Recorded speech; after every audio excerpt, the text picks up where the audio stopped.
Voy a presentar al siguiente ponente, que es Manuel Alfonseca, al cual ya casi todos vosotros lo conocéis, pero diré de él que es, como dice la Wikipedia, es profesor, novelista y divulgador, o sea que es lo adecuado para esta reunión.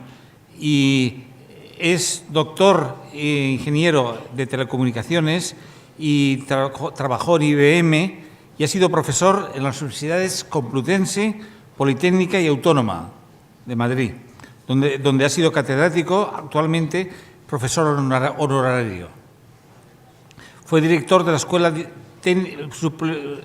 Escuela Politécnica Superior y ha publicado libros en castellano y en inglés muchísimos, tanto de su área como de novela, como de divulgación científica.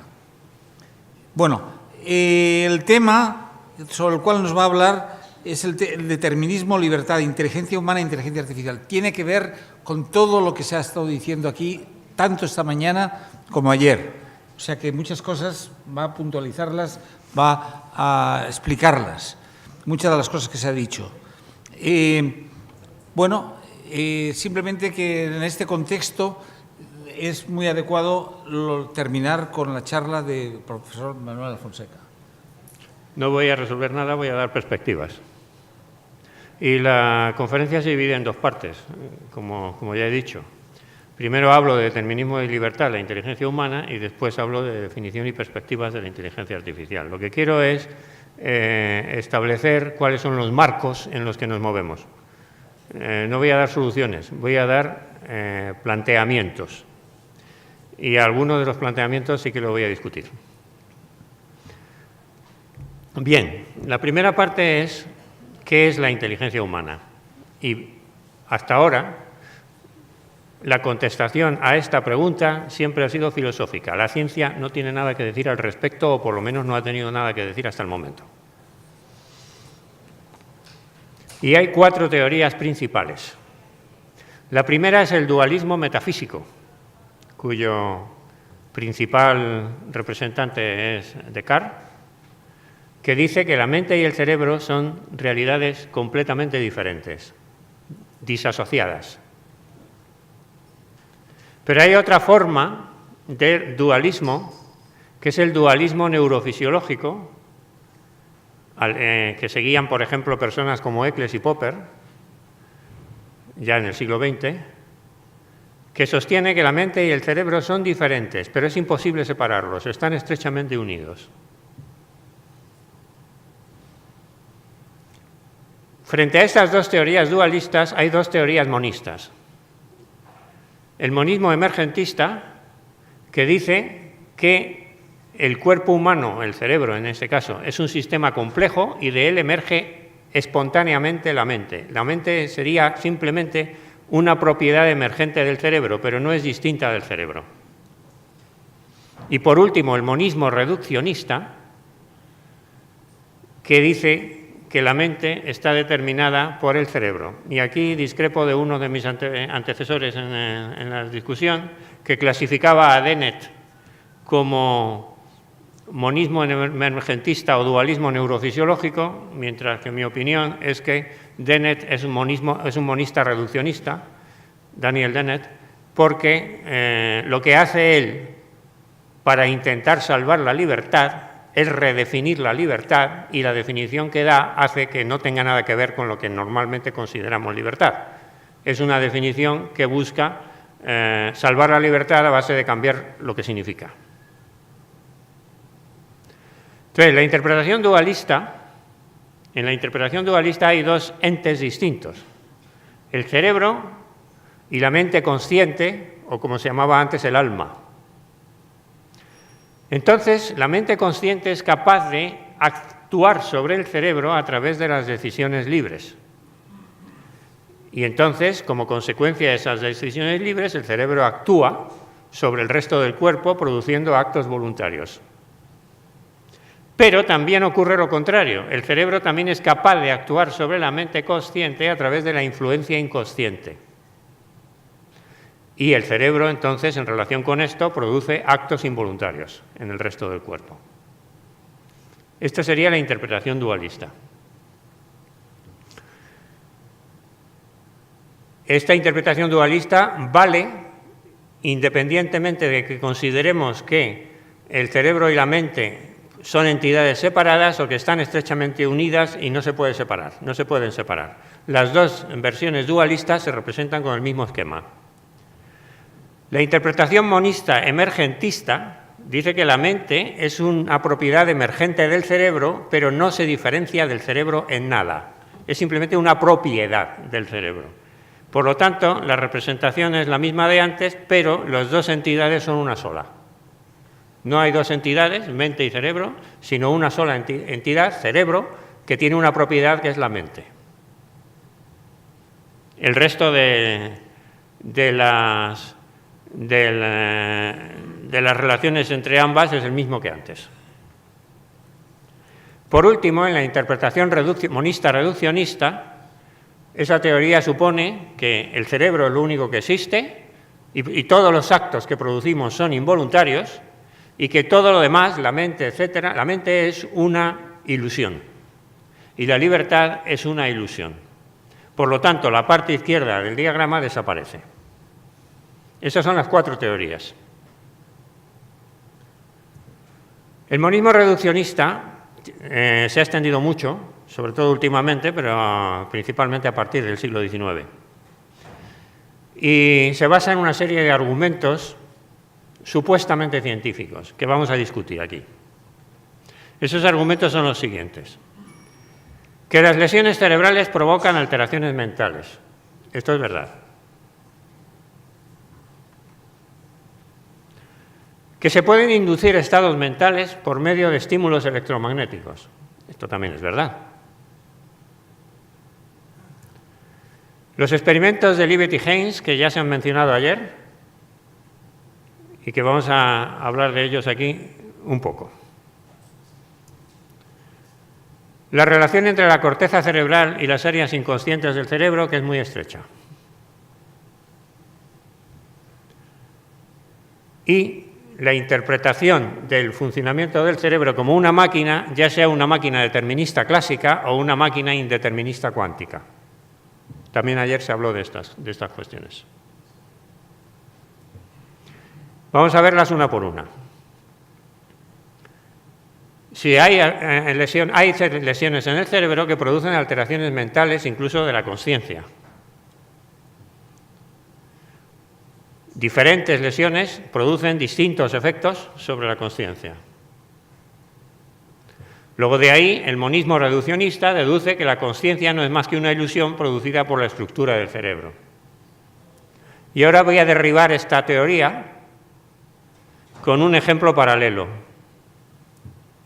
Esto es un esquema de una comunicación, de acuerdo con la teoría de Shannon. Una comunicación parte de una fuente que envía un mensaje a través de un transmisor, pasa por un canal de comunicaciones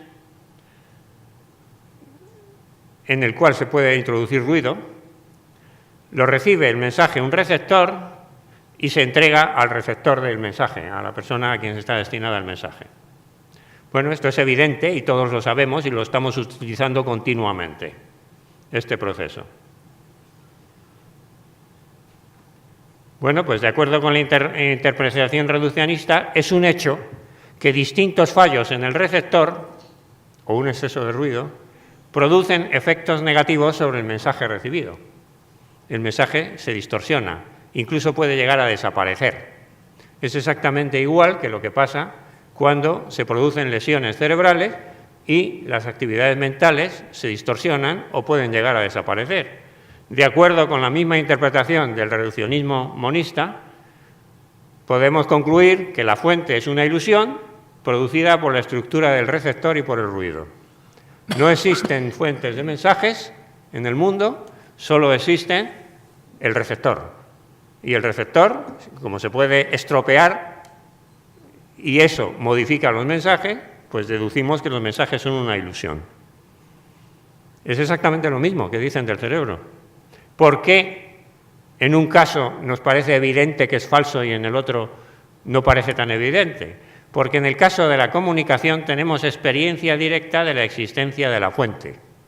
A nadie se le ocurre negarla. Bueno, pues en el caso del cerebro tenemos experiencia directa de la existencia de la conciencia. ¿Por qué hay mucha gente que se empeña en negarla? Esta pregunta intentaré contestarla un poco más adelante. ¿Por qué entonces empeñarse en el reduccionismo? Esa es la primera teoría, la primera constatación que que utilizan los reduccionistas en apoyo de su teoría. La segunda, la inducción de estados mentales por estímulos electromagnéticos. Se ha comprobado que se pueden provocar estados mentales de todos tipos, incluso experiencias místicas, mediante estímulos electromagnéticos metidos directamente en el cerebro. Luego, de ahí deduce el reduccionismo que los estados mentales están determinados y que esas experiencias, incluidas las místicas, son siempre alucinatorias. Vamos al ejemplo del sistema de comunicación. Es evidente que mediante estímulos electromagnéticos directos sobre el receptor podemos introducir mensajes y mandarlos y que son mensajes falsos, mensajes alucinatorios, si quieren. Los podemos introducir directamente en el receptor por medios electromagnéticos, sin pasar por el canal ni que esas actividades tengan origen en una persona concreta y en un transmisor. Esto es evidente. Pues es lo mismo, según si podemos introducir mensajes espurios por medios electromagnéticos, podríamos deducir con los reduccionistas que todos los mensajes que recibimos son siempre espurios. ¿Por qué no deducimos eso? Pues porque tenemos experiencia directa de que existen los mensajes. Pues también tenemos experiencia directa de que tenemos actividades que no están producidas por estímulos electromagnéticos. En el caso del cerebro tenemos experiencia directa de nuestros estados mentales y experiencias, incluso místicas. Lo malo es que en ese caso no podemos comunicar la experiencia a los demás, y ese es el problema. Pero obviamente la analogía entre ambos casos disminuye la probabilidad del reduccionismo. El tercer punto, los experimentos de Benjamin Libet. Benjamin Libet dijo a una serie de personas que se prestaron al experimento que cuando les apeteciera movieran un dedo.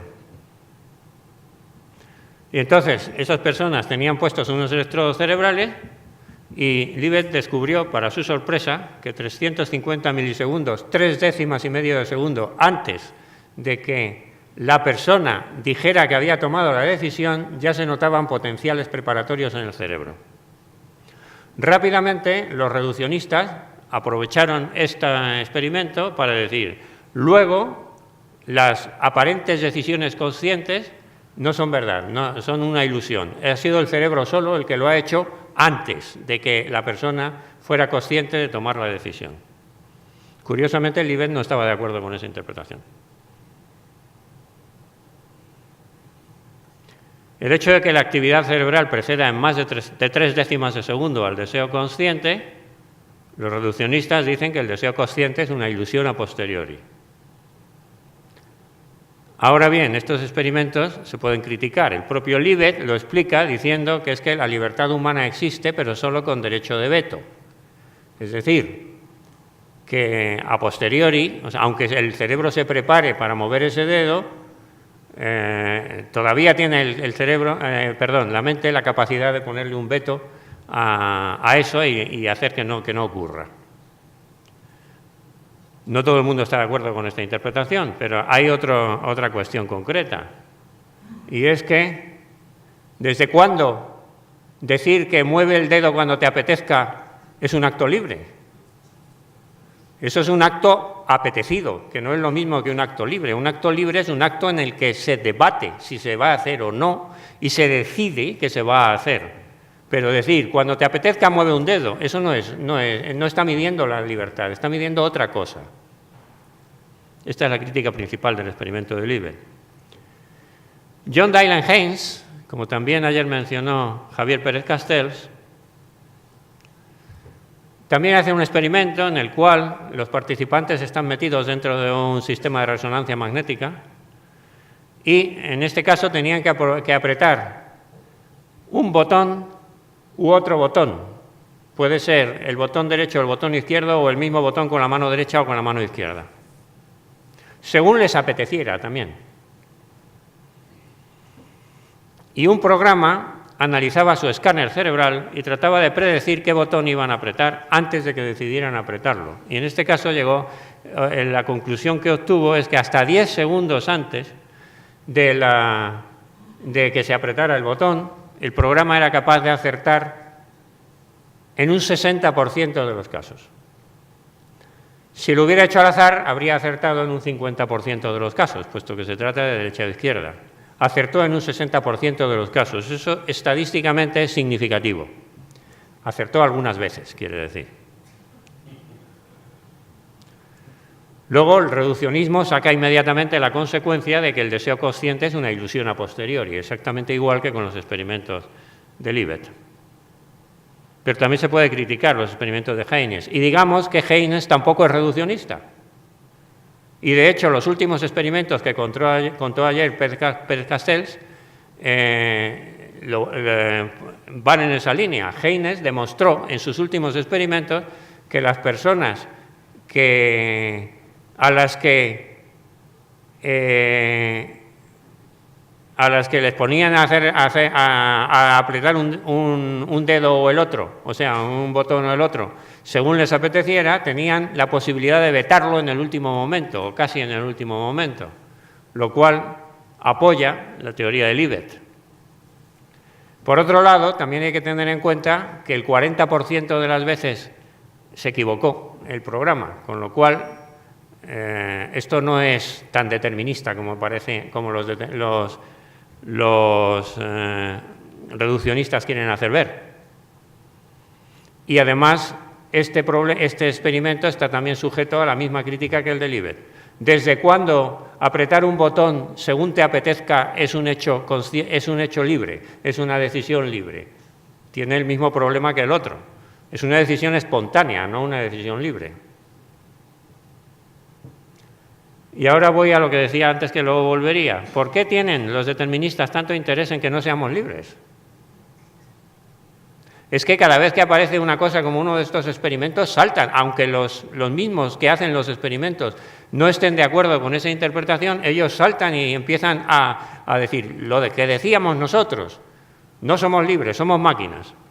Pues la mejor contestación a esta pregunta la he visto en el libro Small is Beautiful, Lo pequeño es hermoso, de Ernest Schumacher, escrito en los años 70, y que dice lo siguiente: se oye un gran grito de triunfo cada vez que alguien descubre alguna evidencia en fisiología, psicología, sociología, economía o política de falta de libertad, alguna indicación más de que no podemos evitar ser lo que somos y hacer lo que hacemos. ¿Por qué? Y aquí está la contestación. La negación de la libertad, por supuesto, es una negación de la responsabilidad. No hay actos, solo hay eventos. Todo simplemente sucede. Nadie es responsable.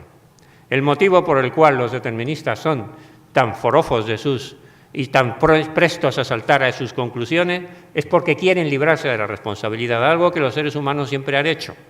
La forma más simple y más históricamente más utilizada es echarle la culpa a otro.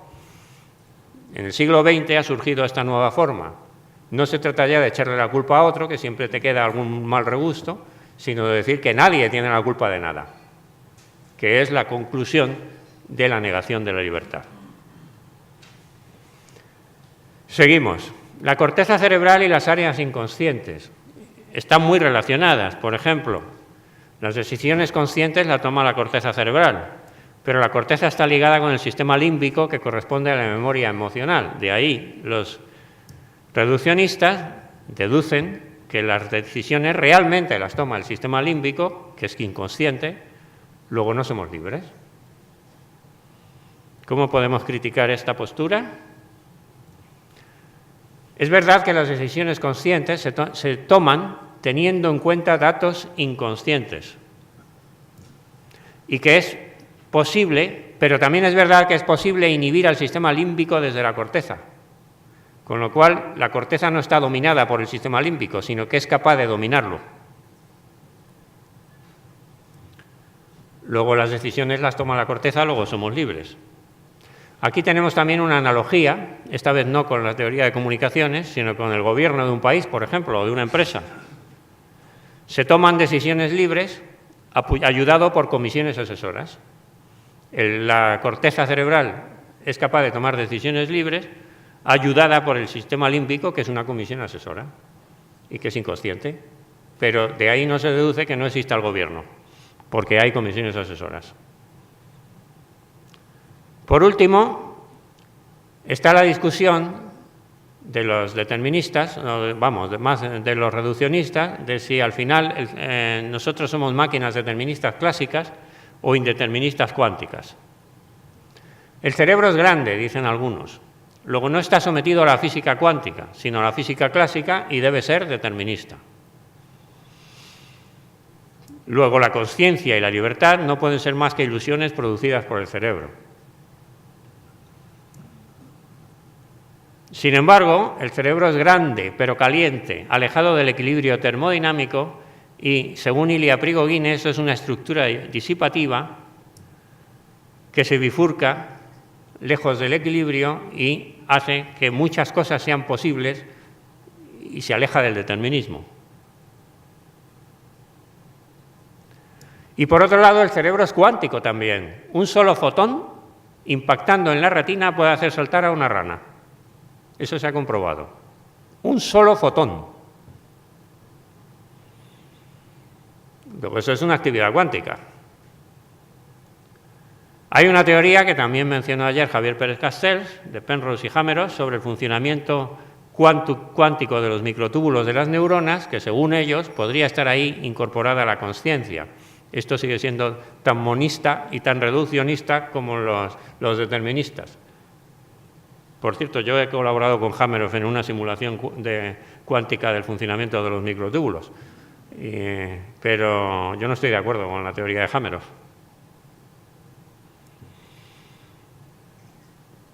De acuerdo con esta postura reduccionista, se podría decir que el cerebro es cuántico, pero el indeterminismo cuántico no es libertad, es azar. Con lo cual seguiríamos siendo máquinas. Podemos ser máquinas deterministas, máquinas clásicas, o máquinas cuánticas, máquinas indeterministas. Máquinas estadísticamente analizables. Bien, la realidad es que a partir del siglo XX la física se nos ha dividido en dos campos. Por un lado está el determinismo que procede de las ecuaciones de Newton y que después modificó a Einstein en la relatividad general, y esas ecuaciones son deterministas.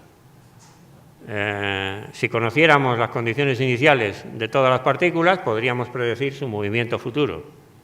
Entonces, digamos que el mundo determinista es un mundo en 0 dimensiones. Solo está todo determinado, por lo tanto no hay dimensiones, es un punto. Se puede representar con un punto. He puesto un punto gordo porque un punto de verdad no sería visible en la imagen, pero lo que quiero decir es un punto matemático. Con el indeterminismo cuántico resulta que ahora ya no tenemos una teoría del mundo, sino dos. Sigue existiendo el determinismo para objetos muy grandes como galaxias o planetas, y luego tenemos por otro lado el indeterminismo cuántico aplicado sobre todo a objetos muy pequeños como partículas elementales. Luego entonces ahora tenemos una dimensión, un mundo en una dimensión, un mundo que por un lado tiene un aspecto determinista y por el otro extremo tiene un aspecto indeterminista, pero indeterminista quiere decir azar. Eso no es voluntad libre. Ahora bien, somos también conscientes de ser libres. Aunque nos digan que es una ilusión, también nos dicen con Einstein que el paso del tiempo es una ilusión y que en realidad el tiempo no pasa y todo existe a la vez, el presente, el pasado y el futuro. Y sin embargo, somos conscientes de que el tiempo pasa. Entonces, la física moderna tiene dos problemas principales. Primero, que no entiende el tiempo, y al no entender el tiempo intenta decir que es una ilusión, una forma fácil de librarse de un problema, es decir, que no existe. El otro problema que tiene es que no entiende la libertad humana y, por tanto, también se empeña en decir que es una ilusión, que tampoco existe.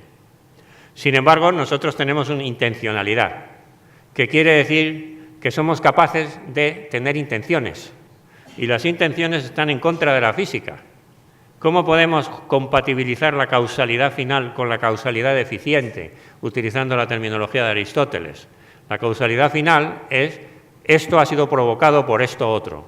La causalidad eficiente es esto lo hago porque quiero hacer esto. Es una causalidad completamente distinta. La física no entiende de causalidad, perdón, lo he dicho al revés. La física no entiende de causalidad final, solo entiende de causalidad eficiente. La experiencia nos indica que la libertad es el resultado de un proceso de deliberación mental, eso que he dicho que no había en los experimentos de Libet y de Hyman. Y no está determinado por los estados cerebrales previos, al menos alguna vez. Muchas veces, como decía también Schumacher en otra parte de su libro, la mayor parte de la gente casi nunca toma decisiones libres. Pero algunas veces, algunas personas toman decisiones libres. Por lo tanto, nuestra conclusión es que la consciencia no es una ilusión y la libertad. La libertad humana no es compatible con el determinismo. Si fuera todo determinado, si estuviera todo determinado, no seríamos libres. Tampoco es lo mismo que el azar indeterminista, que significa hacer las cosas tirando una moneda al aire. Pero para ser posible, precisa que el sustrato físico sea indeterminista, porque un sustrato físico totalmente determinista haría imposible la libertad. Pero en un sustrato físico indeterminista es posible que el encadenamiento causal no sea cerrado y que pueda haber causas eficientes y causas finales que actúen fuera del marco de las causas eficientes. Eso sí, no sabemos cómo interactúan. Cuando nosotros decidimos hacer algo y lo hacemos, no sabemos cómo lo hemos hecho, cómo interactúa nuestra mente con el mundo físico. Pero sabemos que interactúa, pero no sabemos cómo interactúa. Brigitte Falkenburg planteó este trilema. Son tres afirmaciones que no pueden ser verdaderas a la vez. Dos de ellas pueden ser verdaderas, pero si dos cualesquiera de ellas son verdaderas, la tercera automáticamente es falsa. La causalidad física es cerrada, quiere decir que no existen más que causas eficientes. Los fenómenos mentales son distintos de los físicos, quiere decir dualismo. Y podemos causar fenómenos físicos con la mente, pues somos capaces de actuar con nuestra mente. No todo está determinado por debajo. Pues bien, observen, si los dos primeros son verdad, si la causalidad física es cerrada, si no hay más que causas eficientes, y los fenómenos mentales son distintos de los físicos, entonces no podemos hacer nada, porque la mente no puede actuar sobre el mundo físico porque la causalidad física es cerrada, porque no hay más que causas eficientes. Las dos primeras implican que la tercera es falsa. Si la primera y la tercera son verdad, la causalidad física es cerrada, no hay más que causas eficientes, y podemos causar fenómenos físicos con la mente, se sigue que la mente es física, que es falso el dualismo. O bien, si las dos últimas son verdad, si los fenómenos mentales son distintos de los físicos y podemos causar fenómenos físicos con la mente, entonces hay algo más, además de causas eficientes, hay causas finales y la primera es falsa. De estas tres, dos pueden ser verdad, pero una tiene que ser falsa. ¿Cuál es más probable que sea falsa? Pues piénsenlo. Teniendo en cuenta además que la primera, la causalidad física es cerrada, está bastante puesta en duda desde que existe la mecánica cuántica, entonces ya vemos cuál es más probable que sea falsa.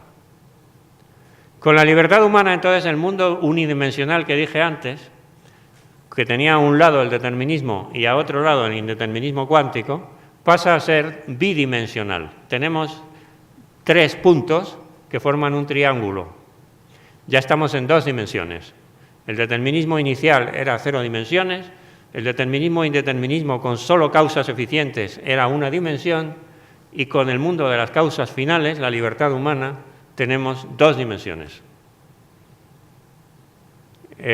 Con esto concluye la primera parte.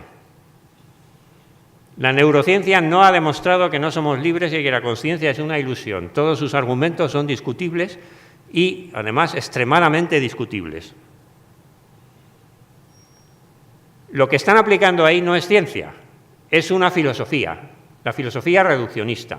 El reduccionismo no es ciencia, es filosofía. Es una filosofía que dice que en el mundo no existe más que la materia y que no hay más que causas eficientes. Pero existen otras filosofías que con los mismos datos llegan a conclusiones opuestas. Pasamos ahora a la segunda parte, la definición y las perspectivas de la inteligencia artificial.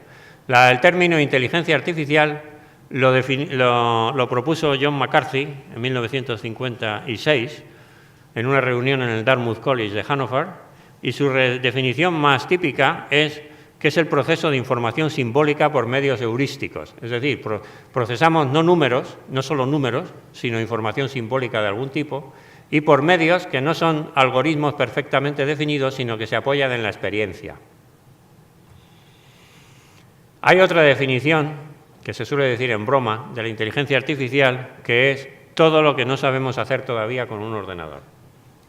¿Por qué? Por ejemplo, cuando en 1956, en el Dartmouth College, los que se reunieron allí y crearon el término inteligencia artificial pronosticaron que en 10 años habría máquinas capaces de ganar al campeón del mundo de ajedrez.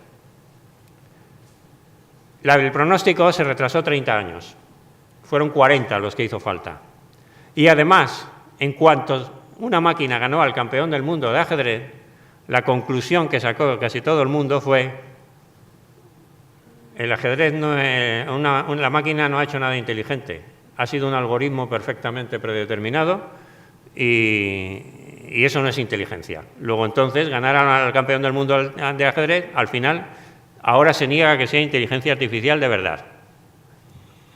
Hay dos tipos de inteligencia artificial: la de mentira, que es la inteligencia artificial débil, que se aplica, por ejemplo, para demostrar teoremas matemáticos, para los juegos inteligentes como el ajedrez, proceso de lenguaje natural, proceso de imágenes, sistemas expertos, agentes inteligentes, redes neuronales artificiales. Todo esto se considera inteligencia artificial débil, inteligencia artificial de mentira. Y luego está la inteligencia artificial fuerte, que sería hacer máquinas tanto o más inteligentes que los hombres. Y aquí entra la prueba de Turing y sus críticas. El problema es complicado. El problema es que a las máquinas es muy difícil darles sentido común. Por ejemplo, si partimos en dos un pedazo de tiza, el resultado es 2 pedazos de tiza. Pero si partimos en dos una mesa, el resultado no son 2 mesas. ¿Cómo le explicas eso a una máquina? Cosas como que para comer hay que estar despierto. Son cosas que todo el mundo sabe por sentido común. Que no se puede recordar el futuro. Todas estas cosas las estamos usando continuamente cuando interaccionamos los unos con los otros, pero las máquinas no saben nada de eso. La prueba de Turing, que planteó Turing en 1950, decía que si una máquina llegase a ser capaz de engañar a los seres humanos haciéndose pasar por humana, con la misma facilidad con que un ser humano puede engañar a otro, habría que considerarla inteligente.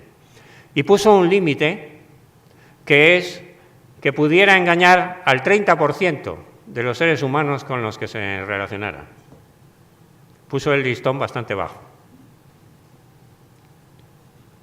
En el 2014 se realizó una prueba que dice que trataba de determinar si el interlocutor de un chat es humano o un programa. Sara Lumbreras ha mencionado este ejemplo. El ganador fue un programa llamado Eugene Guzman, que consiguió convencer al 33% de sus contertulios de que era un chico ucraniano de 13 años. Tampoco fue mucho, fue un tercio. Pero como Turing había dicho que bastaba con que convenciera al 30%, pues ha pasado al 30%. Ha resuelto la prueba de Turing. Ahora bien, ¿qué ocurre? Los críticos de esta prueba dicen que han hecho trampa. Al representar a un chico ucraniano de 13 años en una competición que tuvo lugar en Gran Bretaña, automáticamente baja el nivel de credibilidad de la gente, porque Al ser extranjero se le tienen en cuenta muchas cosas, se le perdonan muchos errores, y si encima es adolescente, pues más todavía. Evan Ackerman, comentando este caso, dijo lo siguiente: la prueba de Turing no demuestra que un programa de inteligencia artificial sea capaz de pensar. Lo que demuestra es si puede engañar a un ser humano. Y los seres humanos somos realmente tontos. Somos muy fáciles de engañar. La prueba de Turing ya había sido criticada en los años 80 por un filósofo norteamericano, John Searle, que planteó el problema de la habitación china. No lo voy a entrar aquí en detalle, pero es un experimento mental en el que se ponía claro que la diferencia fundamental entre una máquina y un ser humano es la consciencia, y que la máquina, por muy capaz de resolver la prueba de Turing que sea, no es consciente. La prueba de Turing no detecta la consciencia, detecta, como ha dicho Ackerman, la facilidad de engañar a los seres humanos.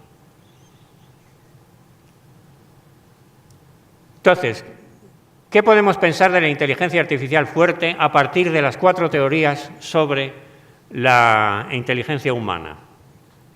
Si cualquiera de las 2 teorías dualistas fuera cierta, o la de Descartes de separación entre mente y cuerpo, o la segunda teoría dualista de identificación, pero no, o sea, de funcionamiento conjunto inseparable de la mente y del cuerpo, pero como entidades distintas, entonces la inteligencia artificial fuerte sería probablemente imposible, porque podemos hacer todas las máquinas tan complicadas como queramos, pero no podemos infundirle alma, por usar la palabra prohibida. O no sabemos cómo. Queda la opción de que Dios le infundiera alma en el momento en que tuviera la capacidad suficiente, pero eso no es un problema en el que no podemos entrar. Si el monismo emergentista es cierto, entonces la inteligencia artificial fuerte sería posible, pero muy difícil, porque el problema es que sabemos hacer máquinas programables, pero no sabemos forzar a que emerjan esas propiedades emergentes. Y si el monismo reduccionista es cierto, la inteligencia artificial fuerte sería fácil, porque bastaría hacer un programa suficientemente complejo para que automáticamente tuviéramos máquinas tan inteligentes o más como el hombre. El representante de este último modelo es Ray Kurzweil, que lleva 26 años pronosticando que las máquinas inteligentes están a la vuelta de la esquina. En el año 1990 publicó La época de las máquinas inteligentes y lo pronosticaba para el año 2000. En el 1999, cuando ya vio que no iba a ser el año 2000, publicó el libro La época de las máquinas espirituales. Lo que él llama espiritual ahí no tiene nada que ver con el alma, que como según él nuestras actividades mentales son emergentes o más que emergentes, son programadas por nuestro cerebro. En el momento en que tengamos máquinas tan complejas como el cerebro, esas actividades saldrían solas y serían máquinas espirituales en el mismo sentido en que seríamos nosotros máquinas espirituales. Ahí lo pronosticó para el 2015. En el 2004 publicó otro libro que se llamaba, esto va por otra línea, que no voy a entrar por eso en detalle, pero en el 2012, al ver que tampoco iba a ser para el 2015, pues publicó otro libro que se llama Cómo crear una mente, el secreto del pensamiento humano revelado. Todos los neurocientíficos están de acuerdo en que no sabemos cómo funciona la consciencia. El señor Kurzweil, que por cierto no es neurocientífico, sino informático, ya lo ha resuelto. Y ahora lo prevé para el año 2030, que tendremos inteligencia artificial tan o más inteligente que el hombre. Este es el típico caso del horizonte. Es un efecto horizonte. A medida que vamos avanzando, el horizonte se aleja, ¿no? Pues es lo que le está pasando a Kurzweil con sus predicciones. A medida que hace una predicción, cuando llega ese año, resulta que la hace para otros 15 años después. ¿Qué ocurre? Que para entonces la gente ya se ha olvidado de que lo había hecho para mucho antes. Las perspectivas de la inteligencia artificial, según estas teorías, es que tendremos máquinas superinteligentes o tendremos la posibilidad de fundir la parte material del hombre con las máquinas y formar cyborgs, o podremos descargar nuestra conciencia en una máquina y así hacernos inmortales. Bien, ¿y qué es la conciencia para que podamos descargarla? En un libro recién publicado de Juan Arana, distingue en el universo entre entes físicos sometidos a leyes y que son estudiados por la ciencia. Estos entes son nomológicos, utiliza este término, son entes que se explican con leyes, y por otro lado, la ciencia descubre la existencia de leyes, pero no las explica. O sea, la ciencia descubre leyes, pero no da explicación de ellas. Estos son entes, las leyes, que no son nomológicas, porque no tienen explicación a partir de leyes, sino que son nomogónicas, son las que crean las leyes. Pero las leyes tienen que originarse de alguna manera. Según Arana, la conciencia es nomogónica, no nomológica, por lo tanto está fuera del alcance de la ciencia. No sabemos qué es la conciencia. En este momento no tenemos ni idea de lo que es la conciencia. Pero eso sí sabemos, como dice Arana. Le pongo la S entre paréntesis porque Arana conciencia lo escribe sin S. Es una manera correcta de escribirlo. Según Arana, la conciencia es la condición necesaria para la ciencia. No hay ciencia sin conciencia. La ciencia existe porque hay seres humanos conscientes. La ciencia es una consecuencia de la conciencia.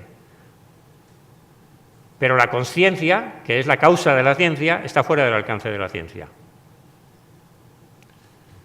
Estos que están tan interesados como Kurzweil, diciendo que dentro de pocos años vamos a poder descargar nuestra conciencia en una máquina y seguir viviendo en ella, ¿cómo vamos a descargar la conciencia en una máquina si no sabemos lo que es la conciencia?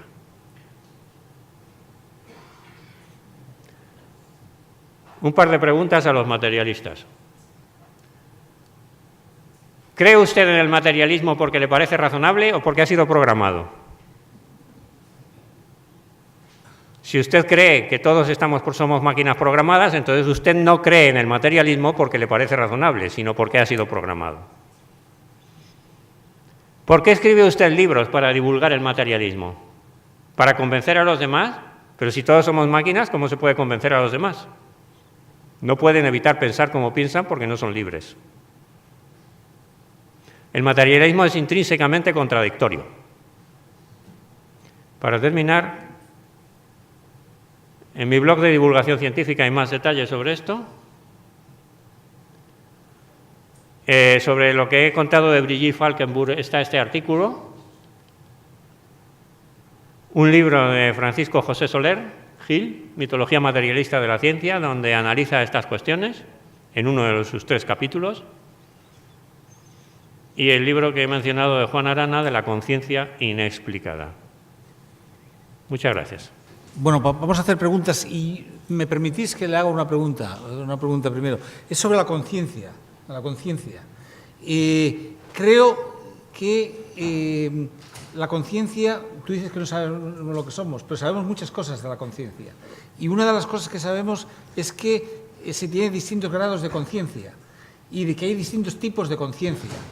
Y que muchas veces el materialismo está en limitar la conciencia a un cierto... Creo. ¿Qué opinas tú sobre...? Sí, por supuesto, conciencia, como dije en los comentarios a la presentación anterior, es un término extremadamente polisémico. Tiene muchos significados. Yo puedo decir, yo soy consciente de que ayer viví. Eso es memoria más bien que conciencia.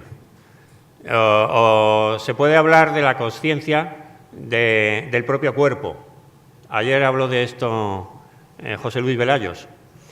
Esa es la conciencia, por ejemplo, que corresponde cuando se dice que algunos animales tienen conciencia, como los que ha mencionado Sara, porque se reconocen en un espejo. Esa es la conciencia del propio cuerpo. Pero hay otras formas de conciencia, y más altas que esas. Y lo que yo defino de conciencia y de lo que he estado hablando aquí y por eso no está en el título, pero sí está la palabra libertad, es la conciencia que se expresa en ser consciente de que somos conscientes, la conciencia al cuadrado, y ser capaces de tomar decisiones libres, ser entes capaces de tomar decisiones libres. Y una persona madura se manifiesta con madurez humana por su grado de conciencia. Sí, por supuesto, la conciencia puede formarse. Bueno, vamos a ver.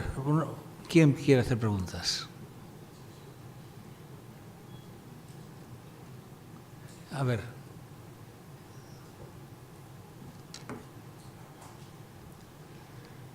Sí.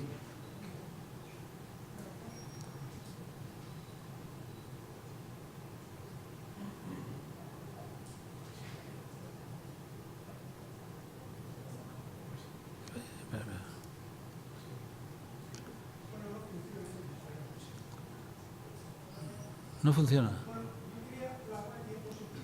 Ponte de pie y que se te oiga.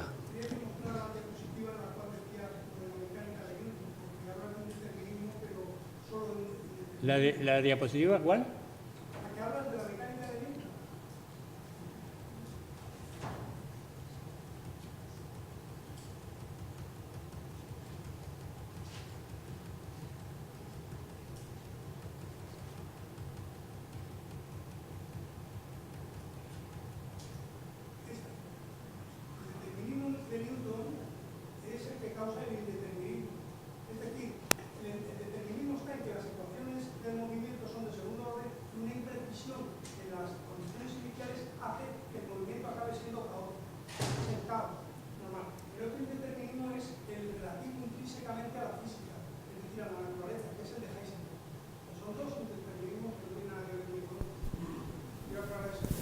Sí, ya, bueno, de acuerdo. En otra presentación que hice en uno de los años anteriores sí que planteé esa situación. El determinismo estricto se ha hundido por tres motivos. Primero, el determinismo estricto queda definido por la frase: si conociéramos exactamente la posición y el momento de todas las partículas que forman el universo, podríamos predecir todo su desarrollo futuro, a partir del momento inicial, todo su desarrollo pasado y futuro a partir de nuestra posición. Esa teoría se fue a pique, primero por el principio de incertidumbre de Heisenberg, que dice que no podemos conocer exactamente la posición si conocemos el momento y viceversa.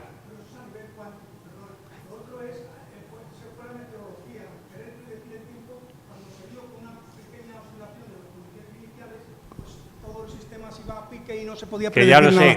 Pero entonces, eso no tiene nada que ver con lo cuántico, ¿eh? Porque... Que ya lo sé, pero que he dicho que son tres motivos. El primero es el principio de incertidumbre. No podemos conocer la posición y el momento exactamente. El segundo es la teoría del caos. Si no conocemos exactamente la posición y el momento, pero sí con mucha aproximación, a pesar de todo no somos capaces de definir nada porque el universo es caótico. Las ecuaciones de Newton son caóticas. Y luego, el tercero es el mundo cuántico en general, que parece ser indeterminista, o por lo menos en su interpretación más corriente lo es. Pero el indeterminismo de Heisenberg podría ser epistemológico. Podría ser que no podamos conocerlo, pero que exista. Bueno, yo pienso que una de las tesis que manejan los reduccionistas es que saben que existen fenómenos cuánticos macroscópicos. Y entonces quieren eso, hacerlo de una colectividad y sacar unas conclusiones erróneas, evidentemente, a partir de eso. Creo que es el fundamento, para mí, del reduccionismo. Sí, pero una vez que entra en acción la mecánica cuántica, entonces, por lo menos en su interpretación más aceptada a lo largo del siglo XX, que es la de Copenhague, sí. El indeterminismo es físico. El indeterminismo no es epistemológico, no es que nosotros no podamos conocer, es que es imposible conocerlo porque el indeterminismo está en las propias partículas elementales. Ya, pero hay sistemas, por ejemplo, macroscópicos, como es el helio, que tiene propiedades impresionantes y que son propiedades macroscópicas cuánticas. Por ejemplo, la superfluidez y la superconductividad, que se muestran. Tú tienes un cacharro con helio a esa temperatura y sube por las paredes porque tiene superfluidez, y eso se llaman efectos cuánticos macroscópicos. ¿Pero qué estás discutiendo? ¿Que el mundo cuántico no se aplica solo a las partículas elementales, sino también se claro, puede ampliar depende de las más condiciones arriba? del sistema, De acuerdo, claro. de acuerdo. Pero no estaba hablando yo de eso. No, pero digo para los que sugieren los fenotubos esos o microtubos esos para la transmisión de la conciencia. No, bueno, eso es una teoría de unos señores que es la suya y que está muy discutida. Ya, bueno, pero De hecho, la idea creo que la toman de ahí. A mí me parece que la toman de hecho, ahí. lo que acabas de decir está expresado en esa imagen que se ve ahí, puesto que aparece en un extremo el determinismo caótico, en el otro el determinismo cuántico, y si el determinismo caótico solo se aplicara a los objetos macroscópicos y el indeterminismo cuántico solo a las partículas elementares, lo que tendríamos serían 2 puntos, no un segmento. He puesto un segmento adrede, porque hay toda una zona intermedia entre los dos. Ya. Vale, gracias. Aquí primero, vamos a ver. 1, 2. Primero, mi admiración y agradecimiento a sus enseñanzas. Y segundo, la pregunta que le voy a hacer necesita un segundo nada más de explicación. Mi motivación está en que la tesis doctoral me la regaló don Federico de Castro, en una página de su parte general que dice que no había sido estudiada por los civilistas. Yo la estudié, la aprobé, premio extraordinario, gracias a Dios, añadiendo los animales que también están en el Código Civil. Segunda cuestión es que 2 libros me preocupan ahora sobre el tema del Parkinson y el Alzheimer. Y esta es la pregunta. ¿En qué determinismo o en qué razón está la diferencia de actuación de estos 2 enfermos en relación al primero? Es decir, es un triángulo.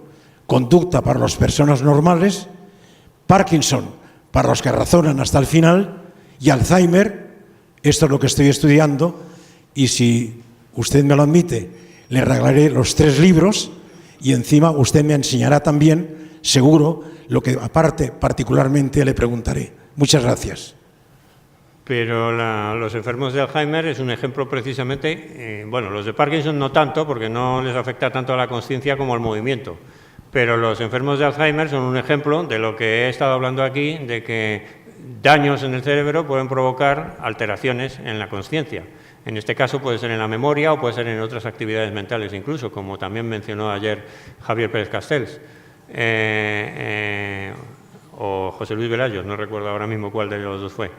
Entonces, los enfermos de Alzheimer no son casos raros, es el efecto normal de que si estropeas el receptor, pues el mensaje sale distorsionado.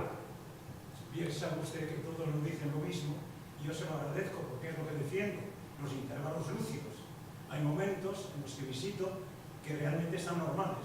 Si la familia no se lo cree, aquí en el ordenador le podría enseñar a fotografías de testimonios que tuvieron que venir para ver y esconderse la reacción de ellos ante unas cuestiones y preguntas mías, entre ellos el beso y el abrazo. Por eso uno de los libros míos se titula Alzheimer, Amor. Muy bien. Usted es el siguiente en pedirlo. Haga la mano derecha. No. Ese señor de gris. Bien, yo quiero simplemente... ¿Se oye bien? Quiero simplemente agradecer al profesor Alfonseca la claridad, profundidad y sobriedad científica de su exposición. Creo que estamos en un momento en que esta impresión que a mí me ha causado él, como me la causó hace una semana oír al profesor Arana, que ya se ha citado, hemos llegado a un momento en que tenemos que apelar a la ciencia frente a la credulidad ante la ciencia. Cada vez estoy más admirado de la cantidad de creyentes en las máquinas espirituales e inteligentes que han aparecido. Y es importante, y por eso yo le agradezco mucho, el contar con exposiciones, repito, de la profundidad y sobriedad científica del profesor Alfonseca. Muchas gracias. Gracias a usted. Vamos a ver, aquí.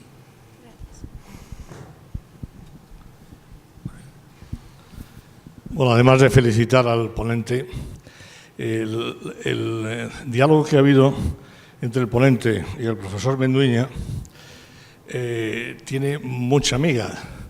Y creo que esa línea que dibujas, que une determinismo caótico y determinismo cuántico, está por descubrir, pero habría que decir, ya ciñéndonos al cerebro, que la interacción entre lo cuántico y lo macro se produce de una forma generalizada, no sujeta a un módulo concreto, no decir que lo cuántico está en un sitio determinado. Por ejemplo, en los microtúbulos es en realidad desconocimiento de cómo interactúa el indeterminismo cuántico con el determinismo caótico.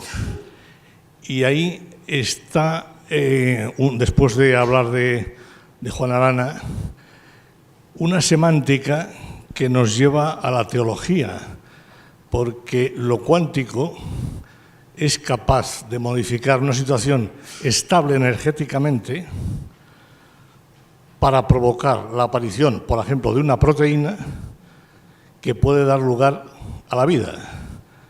Entonces, es decir, conocemos de la misa la mitad, pero no debemos centrarnos en situaciones particulares, sino que esta situación es el propio cosmos el que la está viviendo continuamente y nosotros vamos estudiando a trozos, pero en realidad va todo junto, y la interacción y por lo tanto la libertad está en la propia esencia, en lo nomogónico, ¿no? que dice Arana, ¿no? Estoy de acuerdo. Solamente citar que la teoría de Hameroff y Penrose no dice que el único punto cuántico del cerebro sean los microtúbulos. Lo que dice es que a través de los microtúbulos es como se produce la sensación de la consciencia. Puede haber otros muchos fenómenos cuánticos en el cerebro que ellos no consideran. De todas maneras, Hameroff y Penrose son más bien de tendencia monista, con lo cual ellos lo que están diciendo, en el fondo, es que en los microtúbulos se crea la consciencia.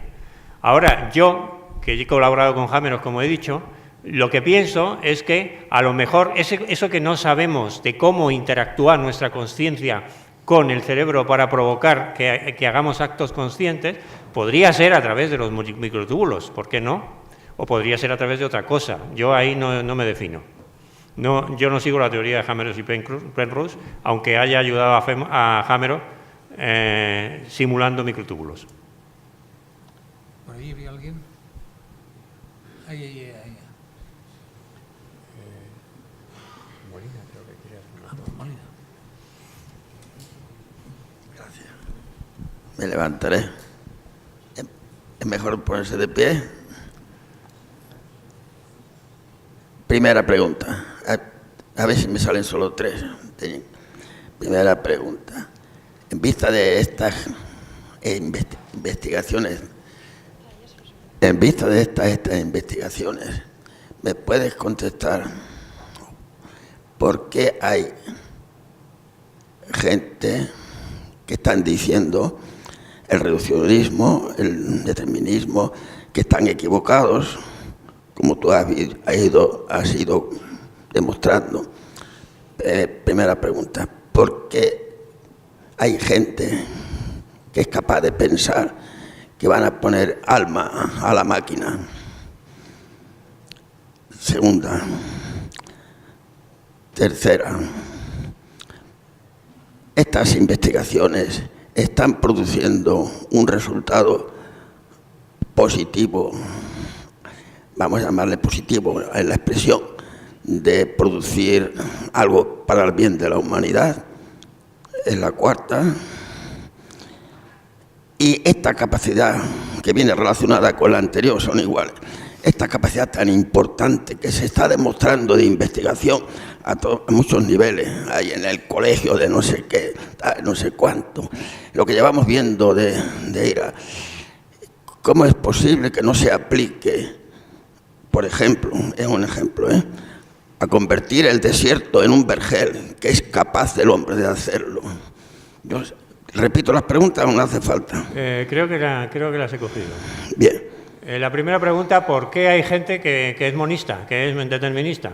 Pues porque siguen una filosofía y no otra, pero ellos intentan vestirla de ciencia. Por eso se llama cientificismo.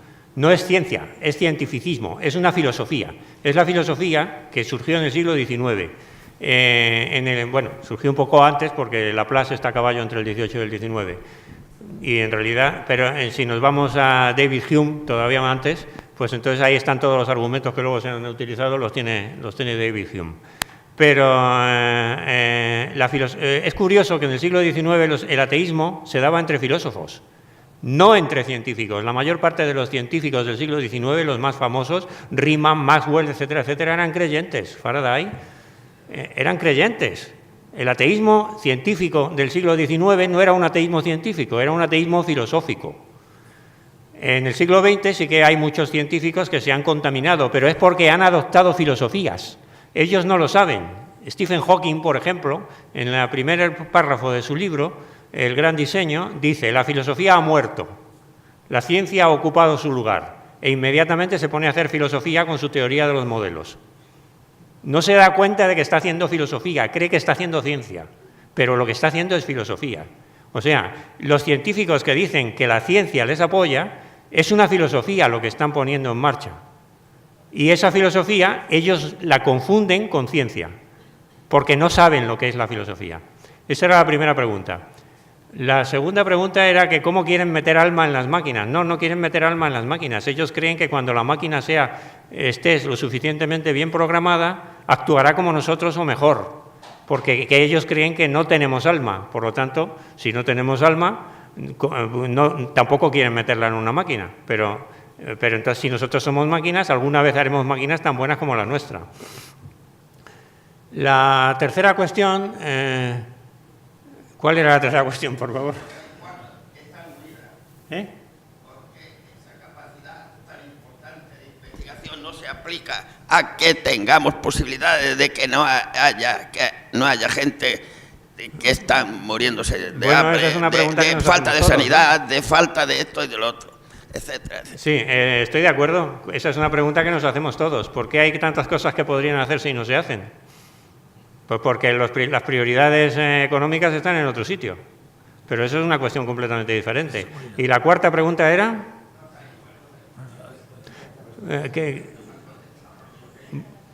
Bueno, un momento. Quería terminar con una anécdota, que es que respecto al asunto de la descarga de nuestra conciencia en las máquinas, Ray Kurzweil lo prevé para el año 2035, y cuando le han preguntado... ¿y por qué el 2035? El argumento que ha dado es este: porque quiero que me toque, que yo pueda descargar mi conciencia en una máquina antes de morirme. Ese es el argumento. Como ven, es un argumento muy científico. Voy a decir algo que estoy pensando, no es una idea muy terminada de pensar, pero la quiero lanzar ahora para ver qué puedes comentar. En cuanto a si lo inmaterial puede tener efectos materiales, yo creo que lo estamos viendo todos los días. La información en sí es inmaterial, es simplemente orden. Puede ir, o según la conocemos, tiene que ir soportada por algún soporte material, sean ondas en el aire, sean grabaciones magnéticas o lo que sea. Pero en sí, la información no es material. Sin embargo, la información que recibimos, transmitida a través de cualquier de esos medios o soportes, influye grandemente sobre nuestro comportamiento y sobre cómo nosotros transformamos el mundo material. Para mí eso es un ejemplo palpable de que lo inmaterial influye sobre el mundo material, es decir, que hay una causalidad de lo inmaterial sobre lo material. No sé qué opinas tú. Sí, lo que pasa es que la información no es exactamente algo comparable con la consciencia, en el sentido de que la información es una propiedad de la materia, mientras que la consciencia no se sigue que sea una propiedad de la materia.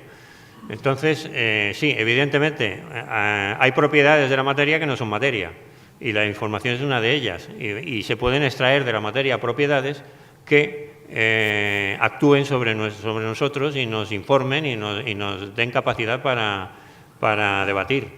Pero no lo veo yo exactamente al mismo plano que la consciencia. Quedan 5 minutos. Vamos a ver, hay 3 palabras pedidas por lo menos, pero vamos a empezar por aquí. Javier, tenemos tiempo. No acabo de entender que la información sea una propiedad de la materia porque en sí es simplemente orden. Pero el orden es de algo. ¿Qué Sí, es lo que se ordena? Pero pues, ya que puede pasarse de un soporte a otro, Sí, la información puede pasar de un soporte a otro porque podemos extraer una propiedad de una componente material que es el soporte y pasarle esa propiedad, ese orden, a otra componente material distinto. Pero eso no es lo que yo considero conciencia. Bueno, vamos a ir. Hay 3 pedidas, 1, 2 y 3. Venga, una. Sí, 2 y 3. Bueno, lo primero, muchas gracias por la conferencia, que me ha aclarado bastantes conceptos, por lo fenomenal que la ha impartido. Y ahora va mi pregunta. ¿Nos podría definir claramente, como hace, la diferencia entre filosofía y ciencia? Vamos a ver. Es una pregunta complicada, pero porque inicialmente las dos cosas eran lo mismo. Pero la ciencia hoy día se refiere sobre todo a la ciencia experimental, la ciencia en la cual podemos estudiar los objetos físicos y someterlos a experimento y ver lo que ocurre con ellos. Mientras que la filosofía estudia, entre otras cosas, las propiedades de la ciencia, cómo actúa la ciencia. Entonces hay una filosofía de la ciencia que estudia las propiedades de la ciencia, cómo actúa la ciencia. Entonces es distinto cómo actúa la ciencia que hacer ciencia, eso es otra cosa. Entonces, en ese sentido, por lo menos la distinción entre filosofía de la ciencia y la ciencia está clara. La filosofía de la ciencia estudia la ciencia y la ciencia estudia los objetos físicos. Si ya vamos a un concepto de ciencia más amplio, donde entre, por ejemplo, la economía o la sociología o este tipo de cosas, este tipo de ciencias, pues ya lo que pasa es que esas se llaman ciencias blandas, porque no aplican el método científico de una manera clara y por eso sus soluciones tampoco son tan de fiar, digamos, ¿no? Bueno, tenemos 2 preguntas y terminamos. ¿No? Una allí y otra aquí. Las matemáticas es la base de la ciencia, no la ciencia. Una allí y otra allí. Tenemos las 2 únicas preguntas.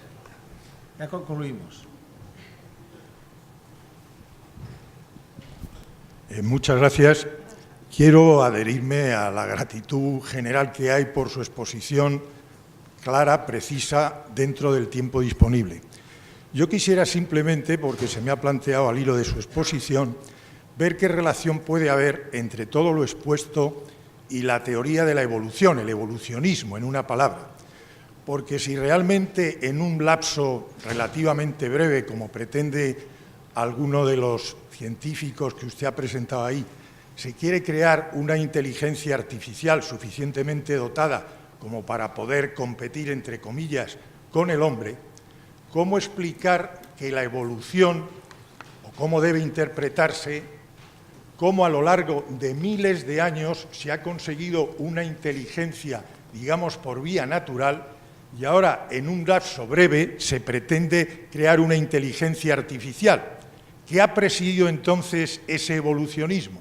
¿Cómo la naturaleza, por evolución, ha podido llegar a una inteligencia que ahora queremos recrear en un lapso breve?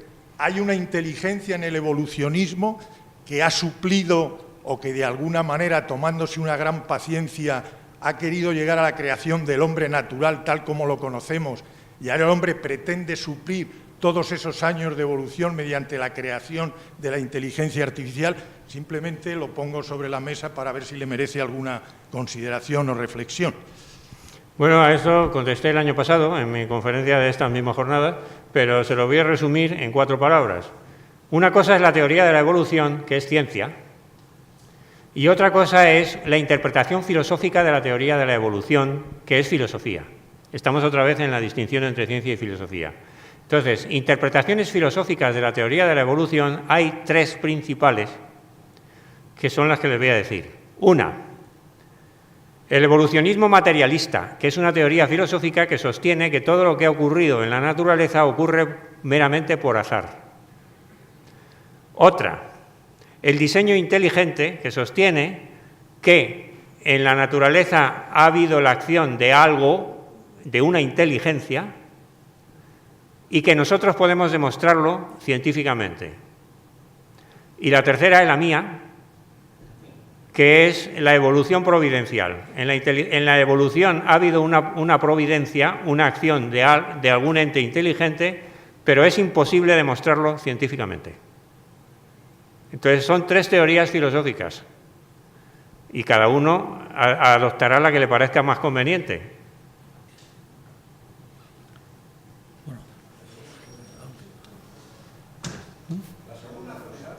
El diseño inteligente. El diseño inteligente. Hay una inteligencia que actúa sobre la evolución y podemos demostrarlo científicamente.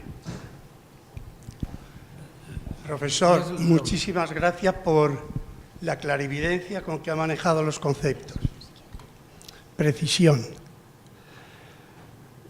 Ya hemos terminado y usted a muchos nos ha hecho incrementar la lectura de muchos científicos como teólogos, hay muchos autores, que se esfuerzan por elaborar concepciones del yo encarnado y social que resulten compatibles con los hallazgos de la neurociencia y la antropología, y también con la concepción bíblica de la persona como actividad unificada de pensamiento, sentimiento, voluntad y acción.